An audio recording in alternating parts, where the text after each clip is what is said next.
Okay, hey everybody, Tekking and Barry back again, and in today's episode, we will be discussing, the Holy Knights!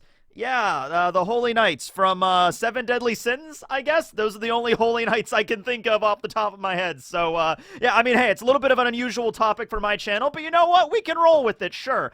I really liked Hauser. Hauser was probably my favorite Holy Knight. I really have an affinity for any anime tough guy that has the pompadour. I think it started with Kuwabara in Yu Yu Hakusho, and just from that point onward, like Knuckle in Hunter x Hunter, and also Hauser, he's got the hair. Gil Thunder ranks lower than you would expect. I really liked Gil Thunder at first, but then as the story progressed, he wasn't as impressive as I thought he would be. Who was the dude with the giant saw blade? Oh, Slater. Slater is awesome. He had like the iron mask and that giant saw blade. There was also the dude that was like in the giant, like looked like giant pill bug armor. It was like covering his entire body. He looked like a pill bug, and he fought with maracas, and he used like gravity magic and shit. That guy was cool. I forget his name, but he was cool. Let's see, who else was there? Okay, there was Vivian, creepy lady with the steel mask. Yeah. Then there was a bunch of other people. Zaratros was cool. Zaratros was cool. All right, so there's my video on the Holy Knights from Seven Deadly Sins, because those are the only ones I can remember. Also Dreyfus and Hendrickson, I guess, too, but, what about those? Although I am excited that I get to talk about Seven Deadly Sins, because I finally get to bust this damn thing out. When else am I gonna get to use this thing? All right. Whoa, okay. So, I need to do an Escanor video at some point. I need to do an Escanor cosplay. I think I could pull it off in his knight form. I think I can make it work. I have pretty much the whole outfit right here. I have a whole thing of fake mustaches. I think I'll be all right. Okay, so, no, today's video, we will be talking about the Holy Knights of One Piece. Who are the Holy Knights of One Piece? Have those guys ever been mentioned before? Yes, they have. Exactly one time. And it's okay if you don't remember, because it was just like recently that they were mentioned. Okay.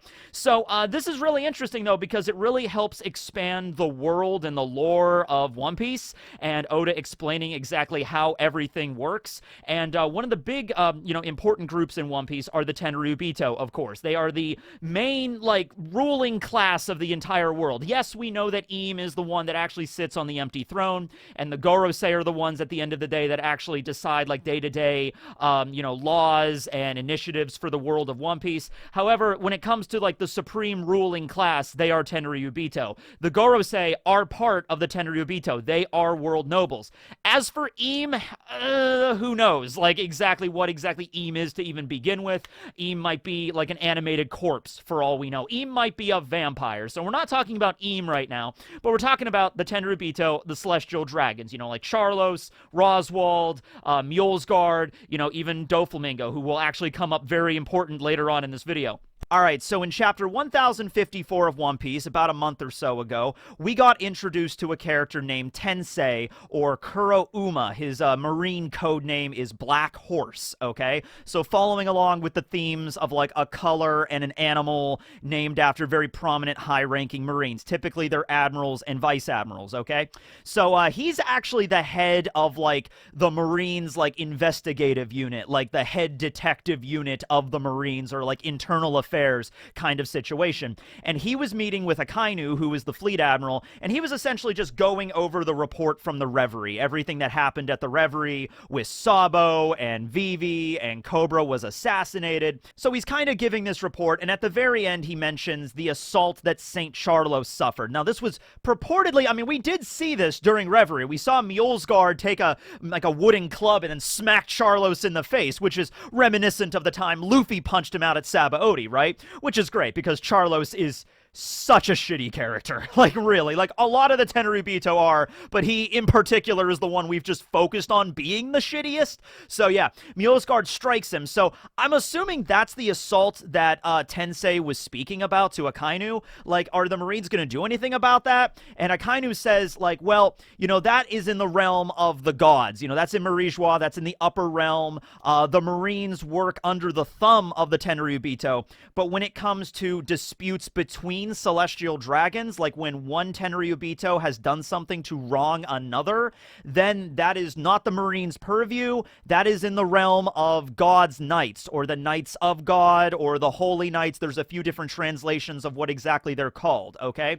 Now, they were only mentioned very briefly, and that's all we know about them, and we haven't seen them at all. The image that I used for the thumbnail on this video, that's an image of just the standard guards that we see all throughout Mjosgard. Sabo knocked one of them out so he could infiltrate Mjosgard, so they're probably not very strong. They're just like the regular, they're like the City Watch in like Game of Thrones. They're not Kingsguard status. They're just the regular guards that walk around Mjosgard. And Mjosgard is a pretty peaceful city already because it's on top of the Red Line and geography is everything. So these guards are honestly probably, you know, compared to a lot of other guards in other nations of the world, they're pretty lax because there's like no invading army that's ever going to attack Mjosgard. So their position is more probably just like ceremonial, just like walking. Is like, all right, kings, now walk to Mjosgard, stay in line now. You know, that's pretty much it. You know, holding doors open for people. That's probably most of the things that these guys do, okay? So we haven't met the Holy Knights or the Knights of God yet, but the implication is they are the judiciary body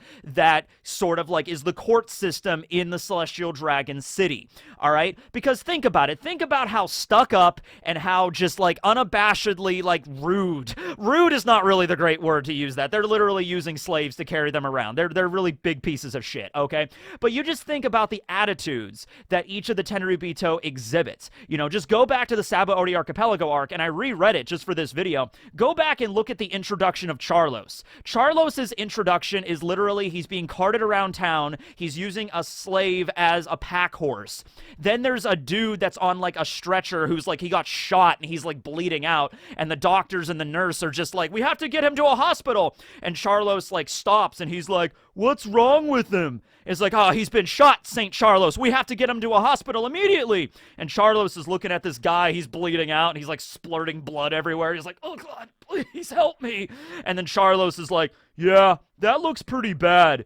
We should hurry up, and then finish his life off. He just kicks him off the stretcher, this, like, mortally wounded human being, knocks him off the stretcher, and he's like, he was in my way. And then, of course, all of the Tenryubito have their little assistants with them, their little butlers, and they're just like, ah, yes, sir, the commoners' lives are nothing for the lives of the Tenryubito. The commoners exist to support the Tenryubito. And Charlos is like, yup, damn straight. And then he goes over and he looks at the nurse, and the nurse is like, oh my God, and it's like trying to like make sure the guy doesn't go into shock and die. And then, you know, Charlos just looks at the lady and is just like, I like you. You're gonna be my wife. And then, you know, the butler is like, yes, of course, St. Charlos. I will make arrangements that she will be your 13th wife. And then Charlos is like, by the way, send away wives 1 through 5. I got tired of them. Send them back to being commoners, all right? So that's the basic thing we're working with here with the Tenryubito. Now, they are probably taught at least enough when they are children that, like, when it comes to other Tenryubito, that, like, okay, they are your equals, all right? Everybody else in the world is lower than you, just peons and ants. But the Tenryubito, that's, like, that's your family, essentially. Honestly, might be more family than you might think because...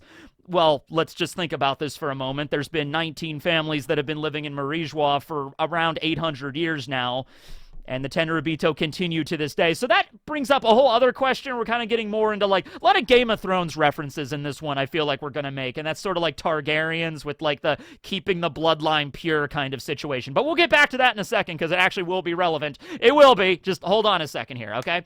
But you have to assume 800 years of just the Tenryubito living in this city, you have to imagine every once in a while there are going to be disputes between, you know, like one family of Tenryubito and another family of Tenryubito, you know, and it could be probably, they're probably very petty things every once in a while, like, I don't know, like one Tenryubito has a giant mansion and it's right next to another Tenryubito's giant mansion, and one of the kids, like, throws a ball and it lands in another's yard, and it's just like, hey, Saint Mjosgard, how dare your kid throw your ball into my yard? You know, just, I'm summoning the Holy Knights. We will dispute this at once. You know, like, every once in a while, like, I don't know, one Tenryubito's walking down the street, another Tenryubito's walking down the street. Maybe they'll accidentally, like, you know, nudge each other or knock somebody down or whatever, and they'll just be like, how dare you summon the Holy Knights forthwith.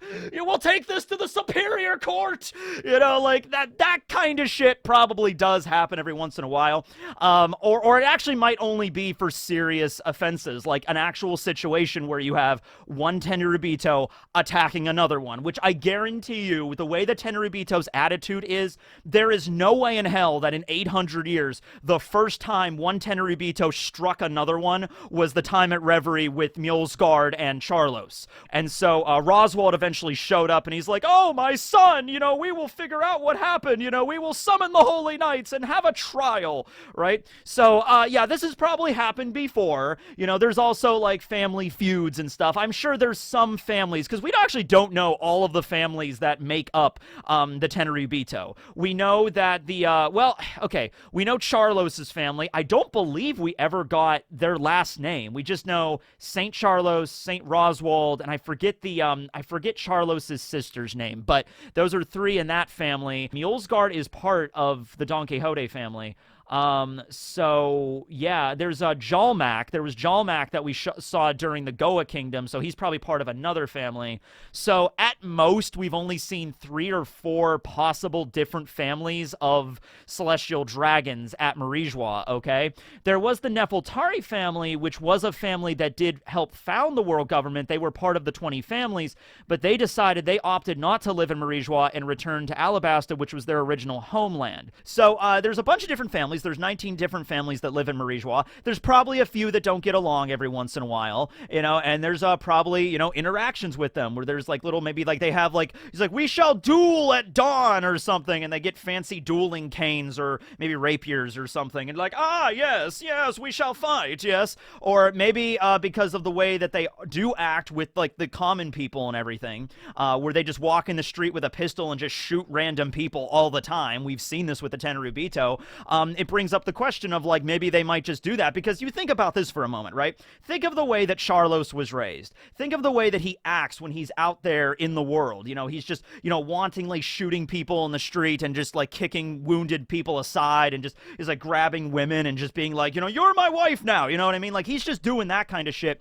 Do you think that behavior is just going to be curbed when he goes back home to Mjosgard? Like, do you think he's going to treat all the other celestial dragons with, like, I will respect you, and you are the same as me, but all the plebs, I mean, maybe, but I highly doubt it. I think, what happens if Charlos has a friend and the friend, like, does something and he just doesn't like it? Charlos is probably going to have to fight the urge to be like, just take out the gun, the same thing that he would do with a commoner, okay? So there's probably more, fights, infighting between the celestial dragons than we're privy to, and obviously this is not the thing that would be advertised all over the world, right? And a lot of times when the celestial dragons do leave Mjosgard, they probably go to separate areas, and they have their handlers too. They have, like, the butlers and everything, the servants that wait on them hand and foot. They probably also try to keep it like, all right, well, this holy family is not getting along with this holy family, so let's just try to keep them separate because we don't want 2 celestial dragons to fight. I mean, that could honestly result in massive wars if, like, the right circumstances happen. You know what I mean? Like, what happens if one celestial dragon, like let's say Charlos ends up on an island in the Grand Line, and then another celestial dragon is there, and Charlos is like, I claim this island as my vacation retreat, and the other celestial dragon is like, well, I claim this island as my vacation retreat. I was here first. And Charlos is like, you want to go? Is like, yeah. And then they just like, okay, but they're not gonna fight. They're gonna like, I summon my entire army. And then before you know it, there's like a massive war going on, and the poor people that live on this island are like, excuse us, we're not involved in this, and just like, they just get wiped out because of like, okay, now I get to build my vacation home here, whoever wins, right? It's probably crap like that. Also, that might very well be how that giant bridge in the east, Tequila Wolf, that might actually be how that thing was built.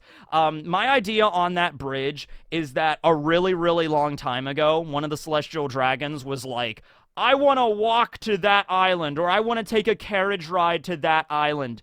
And it's like, well, sir, there's a massive ocean in the way. Then build a bridge! Like, okay, I guess we'll build a bridge. It'll take a while to finish, though. You want us to build a bridge over like 500 miles of open ocean. Just build the bridge! I'm like, okay, we'll build the bridge. And obviously that was like 700 years ago that thing was built, still under construction. Well, I guess it's no longer under construction because the revolutionaries busted up that whole operation. But it was under construction for like 700 years. And, obviously the celestial dragon that originally ordered it was, long dead at this point. So yeah, it's that kind of crap in the One Piece world. Like trivial little things that a celestial dragon says end up being massive slave projects that last centuries, culminating in the collective suffering of generations and generations of the common folk. All right, so yeah, that's the kind of crap that happens, right? So yeah, I'm really looking forward to this. I actually want to see how they are judged in the Celestial Dragon City, where they're actually, it's not like a matter of like, obviously, commoners have no quarter when it comes to the Celestial Dragons. They cannot be like, a commoner cannot sue a Celestial Dragon. Like, I would like to press charges against this Celestial Dragon, sir. Like, that's not going to happen. But I would like to see how they act amongst themselves. You know what I mean? Like, okay, we have like a big, it's probably this super regal like courtroom. Everything's like polished granite and marble, gold gilded everything. And then like you have the stand of like the Holy Knights. Maybe there's like 10 of them or something. Like the 10 Holy Knights will now stand and, pass judgment.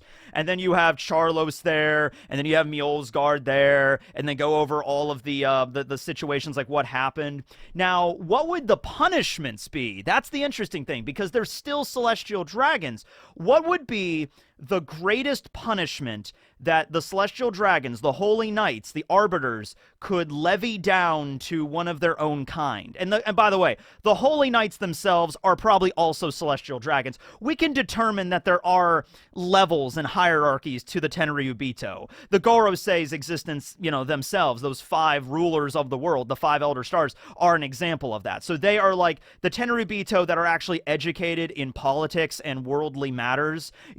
I'm sure all of the Gorosei also are very similar in terms of like the way they view the common folk, in the same way that the other Tenryubito do. But there's definitely a difference between like Charlos's attitude compared to the way the Gorosei act. You know what I mean? So that's probably another class. There's like, okay, a group that are raised to become the next generation of Gorosei, and then there's another generation that are raised to be holy knights. And then the vast majority of the Tenryubito act in a similar way that like Roswald and Charlos do, okay? Just to put that in perspective, right?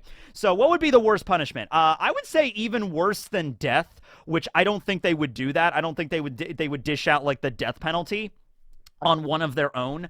I would say that it would be to be excommunicated from the church, essentially. Not the church, but like excommunicated from Mjosgard. Basically, you are exiled to the lower realm, because that's what they refer to it as. Like the upper realm, the realm of the gods, and then the lower realm is literally everything else below the red line, below Mjosgard, right? So that would probably be the worst one. So that might actually be the absolute worst judgment that the Holy Knights could levy against Mjosgard for striking Charlos. They might drag Mjosgard. I don't think this is going to end well for Mjosgard. I really don't. Because the Celestial Dragons already don't like him. Because Otohime talked to him and he changed his perspective and he actually cares about people now. He has his humanity, as he described. Otohime gave me humanity, all right? In the same way that Don Quixote Homing had, okay? Doflamingo's father and Rochinate's father and his wife as well. We'd actually never found out what Homing's wife's name was. But anyway, they had humanity, and the other Celestial Dragons were like, we don't like you. You know what I mean? And so it was Homing's own decision to leave Mjosgard. He didn't get kicked out necessarily. They didn't like him very much because of his attitude toward the humans. He actually cared about them, and he left of his own will. But then after he left, he passed in, it was called his Celestial Dragon chip. I guess they have like an identification badge or something. And so he handed that in, and then he tried to communicate with them later, like, I've made a horrible mistake. I'm sorry, my wife is dying. You need to help me. And then the Celestial Dragons are like, never call this number again, you pleb. And then he hangs up. And then like Homing is like, oh no, what did I do? So that was his own choice. But in this situation, it would probably be like they want to get rid of Mjosgard. So they're like, you know what? You struck a Celestial Dragon. You struck one of your own kind. You have these dissenting opinions on the common folk. You actually wish to live amongst the common folk. And I can see Mjosgard there trying his best to try to talk reason into his own family and just be like, listen, don't you understand? We're not gods. We're the same as them. Red blood, it's the same blood that flows in our veins as it does with the common people below. Can't we all just get along? And I can imagine all of the celestial dragons, like there's this massive arena, all of the heads of the families all arrive there, all of them are there, and they're just standing there just like, you want us to live amongst the humans? We are lordly, we are supreme, we are the Tenryubito! And then the Holy Knights are like, boom, boom, we will now pass judgment. Saint Mjosgard, you have been sentenced to supreme excommunication and exile. You will now be stripped of your Tenryubito status and cast into the lower realm, where you could spend the rest of your days in unabashed poverty. You will only be given a 50-room mansion to live in, and only 300 acres to call your own. Actually, 200 acres to call your own. And all the other Tenryubito are like, 50 rooms in a mansion? That's it? Oh, I pity him. And only 200 acres to live on? It's like living in a ramshackled hovel on the edge of town. How dare? But it's best for him because he committed the ultimate sin, like that kind of stuff. And I can see Mjosgard, Mjosgard would probably be like, okay, like, all right, that's my punishment. All right, well, I didn't like it here anyway. Now, I do feel like it is unfortunate, though, just for a plot reason, because I feel like if Mjosgard stays as a celestial dragon at Mjosgard, then he can actually be like the man on the inside. He might be able to help out the revolution in some way later on. But that's like the worst punishment I could see Mjosgard getting. I don't see him like getting sent to the guillotine or anything like that, right? Him being excommunicated might actually not even happen. His punishment might be like literally the equivalent of like a slap on the wrist, really. It might just be like, Mjosgard, did you strike Charlos? And he's like, yes, but it was because he was attacking Shirahoshi, like blah, blah, blah. And then the knights will be like, you are ordered to give an apology to Saint Charlos. And also, actually, he might be, you will now be forced to live on the opposite side of the Celestial Dragon City. He might actually have a downgrade. He's like, we will take your mansion, and you will have to live in a mansion that's half the size. And it'd be like that might actually be his punishment or something like that. Maybe he might have to pay Charlos some money, like a fine or whatever. But like to the Celestial Dragons, they have so much ungodly wealth that it really doesn't matter whatsoever, right? It's like, you are ordered to pay 10% of your wealth to Charlos, which would also still be like billions and billions and billions of berries. But all the Celestial Dragons have so much money, like it's absurd. Like, I don't even want to know the percentage of how much wealth is at Mjosgard, like the overall wealth of the entire world of One Piece. I have a feeling like over 80% of it is going to be in Mjosgard, right? Like, it's just something like that. Okay. So that actually brings up a few things here. So let's skew this away from the Holy Knights and Mjosgard for a moment, and let's go over and look at Doflamingo, all right? So this is something I actually forgot about. I saw the entry in the wiki. I had to go back and read the chapters. When Law was confronting Doflamingo during Dressrosa, before the fight really began, and I think this was actually not Doflamingo himself, but it was like the fake Doflamingo. It was the Black Knight technique that he used where he made like a clone of himself with string, right? But it was still him. He could still, like, he had all the same memories and anything like that. So, yeah, Doflamingo was able just to make a straight-up clone of himself. Wow, that's crazy. He was powerful. Anyway, so the point is, Law was like, there's still one thing I don't get about you, Doflamingo. I just don't understand. You used to be a celestial dragon, but your father cast away your status. So why is it that you still get your way? Why is it the Tenryubito are like quaking in their gilded golden boots at your presence? You were able to mobilize CP0. You were able to do this whole thing with the newspapers, like you actually quit the warlords, but you didn't. You were able to orchestrate all of this. You can only do this if the Tenryubito are like eating out of the palm of your hand. So Law was just curious of like, why do they let you do this? And so Doflamingo's like, ha ha ha, you really want to know before you die? Fine. Let's just say that I know about a certain treasure in Mjosgard, and that's the way he talks about it. He talks about like a sacred treasure that exists in Mjosgard, and let's just say the existence of this sacred treasure would shake the world to its core. That's why they're afraid of me. That's why they let me do whatever I want. Ha ha ha! If I reveal the existence to the world, then everything that Tenryubito stood for would be shattered, right? It also makes sense why they were going to send assassins to him at Impel Down. It makes sense why, like, he is, like, the problem child of the Tenryubito, right? So, this was mentioned during Dressrosa, before we knew about the empty throne. So, I guess it's possible that the sacred treasure Doflamingo was talking about was just the existence of, like, well, I guess everybody knows about the empty throne because it's more of a symbol, but maybe what he was referring to is, like, the fact that Eam exists to sit on the empty throne. That's the treasure, I guess. Like, Eam is the treasure of the world government, like the ultimate treasure, because he's like the supreme ruler, or they're the supreme ruler, right? So maybe he was referring to the empty throne in Eam, or maybe he was referring to a literal treasure. Maybe not just gold, because we already know all the gold in the world is pretty much at Mjosgard, but like something else, something very important. Maybe a relic that existed during the Void Century. Maybe it was one of the ancient weapons. Maybe it was Uranus. Maybe that was the ancient treasure that Doflamingo was aware of. Like, I know that the world government has Uranus, and I know they have this sky weapon that can nuke islands whenever they want. You know what I mean? So maybe that was the treasure he was referring to.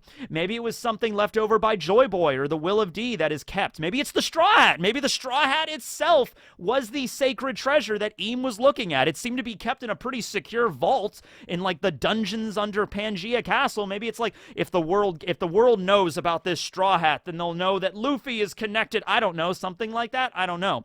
But Doflamingo did mention that he's aware of this sacred treasure, and so that would scare the Tenryubito to their core, to the point where they would like hate Doflamingo, but they would still kind of do whatever he ordered them to do. So he can still mobilize Cypher Pole Zero. He can still get his way. He can still rule over all of Dressrosa without anybody doing anything because they're afraid of him. Okay, and now that he's right where they want him to be, level 6 of Impel Down, all chained up with Sea Prism, now the Tenryubito might be like, okay, we got to send an assassin to like shut Doflamingo up. You know what I mean? Like, you know what I mean? That kind of situation. So I just wanted to bring that up because we're talking about the Holy Knights, we're talking about the Celestial Dragons in this video, and I completely, missed that. That was something I didn't even remember when I first read Dressrosa, so I had to go back and check that out there. So, going back, though, this is just something tangentially that I thought of while thinking of this video. Also, I was watching House of the Dragon last night, so I'm a really big fan of Game of Thrones, and House of the Dragon is really fire, by the way, in more ways than one. If you haven't seen it yet, go check out House of the Dragon. I would honestly argue the character development in that show is actually better than Game of Thrones Season 1. But anyway, that's maybe a discussion for another day. Maybe I'll talk about House of Dragon when it finishes. Maybe I'll make a video on that. But you have the Targaryens, right? And the Targaryens' whole thing is, like, they're the blood of the dragon, so therefore they have to keep their bloodlines pure, and so they marry into their own family. So that got me thinking, like, is that how the Celestial Dragons do it?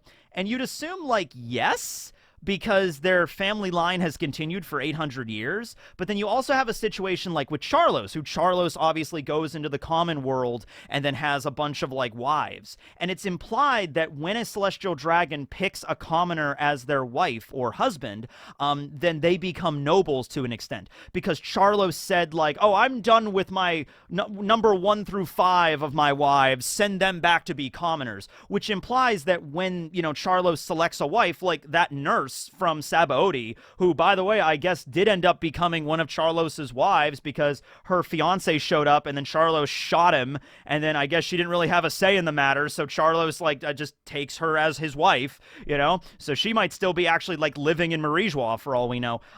But, so I guess she is technically nobility. So basically my question here is, and I'm not going to go into crazy detail with it, but, like, what happens when a Celestial Dragon has a child with a commoner? Okay, because that clearly happens, although I guess they're not commoners anymore if they become, spouses of a Celestial Dragon. But that child, is that child therefore by default a new Celestial Dragon? Because in that situation, It just seems like the Tenryubito would be all about, like, pure bloodlines. Like, that would be the sort of situation that they would be all about, because they talk of themselves as having, like, literally, like, godly status. Like, they do believe themselves to be deities, right? So maybe it might be a situation with the Targaryens, and so maybe the child's born out of like, you know, marriage from like marriage. I'm using, by the way, I'm using the term marriage incredibly loosely here because they don't have a choice in the matter. Whenever a celestial dragon selects somebody as their spouse, that person has no say in the matter. So marriage, insanely loose term here. But anyway, maybe the child from that marriage would be just like maybe viewed as like a bastard or something like that. Like they really have no rights. They're not true celestial dragons. They might be like a completely other class in the celestial dragon city. Maybe there's like, you know, even in the city itself, there's prejudice amongst the celestial dragons. Like there's pure, maybe there's families that decide to just, you know, keep the bloodline pure with their own family. But then there's other families that go out into the lower realm and meet people down there and then come back. And I don't think it's the same situation because I think Don Quixote homing and his wife, they were very clearly like in love with each other. They very clearly cared about one another. So I don't think like she was forced into anything. I think it might have been a situation where maybe homing fell in love with an actual commoner and then the commoner also like, you know, fell in love with him and they got married properly and they had children and that was actually like a decent family. Okay, I guess, well, Doflamingo notwithstanding, but you know what I mean. Other situations, though, might be, you know, more forced into it and all that stuff. So maybe there's like, okay, pure families in the Tenryubito city, but then there's other families that have like bastard children, I guess, and then they're viewed differently, you know, because we just don't know that much about the way their culture operates, okay? How many celestial dragons originally even lived in Mjosgard? Because it's like, okay, 19 families opted to live there, and I guess their entire royal families were brought there. It could be like, it could have easily been like dozens of people per family. You know, like the Doflamingo family might have had like, you know, 20, 30 people of that royal family that moved to Mjosgard. And it might have been like a few dozen others from other families. So the 19 families altogether, I mean, it could have been easily over 100 or 200 people initially making up the celestial dragons like 800 years ago, right? And then over the years, I guess, the bloodlines, I know it's getting kind of like icky at this point. It also reminds me of Dr. Stone a bit, where in Dr. Stone you had 6 astronauts that essentially repopulated an entire village over the course of 3,000 years.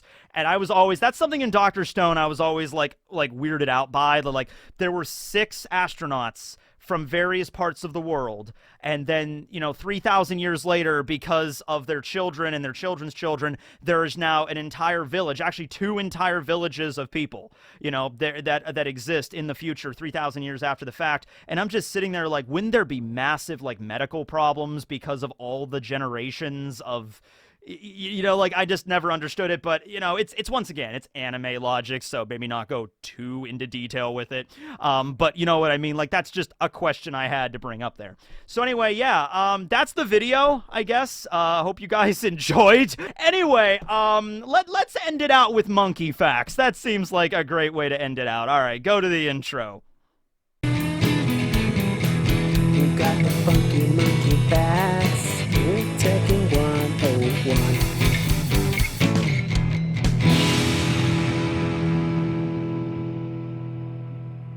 Alright, so on this episode of Monkey Facts, we are talking about the fluffiest monkey in the entire world, and that is the golden snub-nosed monkey that is native to central and southwestern China. So the golden snub-nosed monkey, a lot of fur, a lot of long hair on these monkeys. They are an endangered species. That's the sad thing. I'm noticing a lot of monkey species are actually endangered, which is quite sad. They live really high up in the mountains of China, you know, sometimes to the point of almost like 3,400 meters up. They mostly eat plants such as lichens, and they're very selective feeders, which basically just means they're very picky, I guess, when they eat. And one of the reasons why they are endangered and why their habitat is shrinking is because most of the time lichens will grow on dead trees. And in that particular region of China, dead trees are often harvested by humans for various reasons. So therefore, there's no lichens, and they're very selective when they eat, and so therefore their population is dwindling. They typically have a one male sort of society where there'll be one male in a group and then just a bunch of females, and then so there's like a harem basically. There you go. Although there are a certain amount of all male units as well, so like the bachelor group of monkeys, I guess. Yeah, and outside of mainland China, they are in some zoos, but only in South Korea, Japan, and Hong Kong. There were some zoos in the States, in like San Francisco, that had the golden snub-nosed monkey for a little while, but now it's just mostly limited to that area of Asia. So yeah, golden snub-nosed monkey, a lot of fur, a lot of hair, and they're endangered, and they live at high altitudes. And they have harems, I guess. Okay. Well, anyway, thanks for watching, everybody. This will be Tekking, signing out.